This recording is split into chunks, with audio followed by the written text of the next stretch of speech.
The Buddha's most profound teachings on right speech, Sammā Vācā, wisdom, paññā, and discernment, yoniso manasikara, knowing when, how and to whom to speak. The Buddha never argued for victory. He taught that the wise speak only when it leads to understanding, not conflict. Let's explore this teaching deeply through the Dhamma lens. 1. The Buddha never debated to win. He spoke to liberate. In the time of the Buddha, many teachers and ascetics engaged in fierce debates to gain followers or prestige. But the Buddha refused to argue merely to prove others wrong. He said in the Sutta Nipata 4.8, the Pasura Sutta, "Those who dispute for the sake of praise or fame only deepen their ignorance. The wise do not engage in such arguments. They remain calm, seeing things as they are." This shows the Buddha's mental maturity. He understood that truth cannot be forced upon an unready or closed mind. Arguing with one who clings to ego and ignorance is like shouting into a storm. The sound is lost in the wind. The Buddha taught that before speaking, they can still cause harm. The Buddha's advice was simple but profound. To right speech and the wisdom of silence, one should reflect, is it true? Is it beneficial? Is it the right time to say it? Emenfeti abhaya sutta. If your words are true but not helpful or timely, even truth can become unskillful when the listener is not ready to receive it. So when we meet someone who lacks openness or emotional maturity, who only wants to win silence becomes the higher wisdom. The Buddha called this noble silence. Aryo tunhibhavo, the silence born not from fear but from understanding. He said, better than 1,000 hollow words is one word that brings peace. Dhammapada. 103.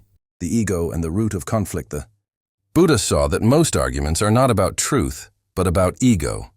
People do not listen to understand, they listen to defend. In the Iti-Vuttaka 68, he said, where there is self-view, there is dispute, where self-view is destroyed. No dispute can arise. This means that argument arises not from differences in thought, but from attachment to I am right.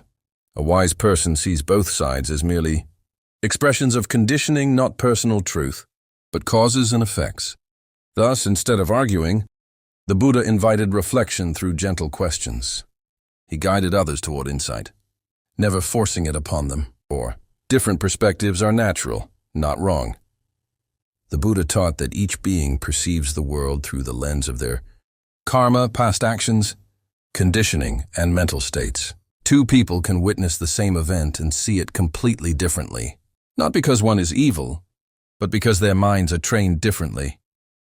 He illustrated this with the parable of the blind man and the elephant. Each blind man touched a part of the elephant and claimed it was the whole.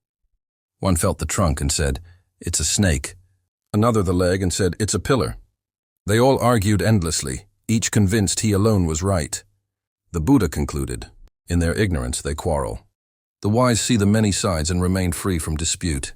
To argue with one who cannot see beyond their own limited view is futile, because they are not hearing you, they are hearing their version of you.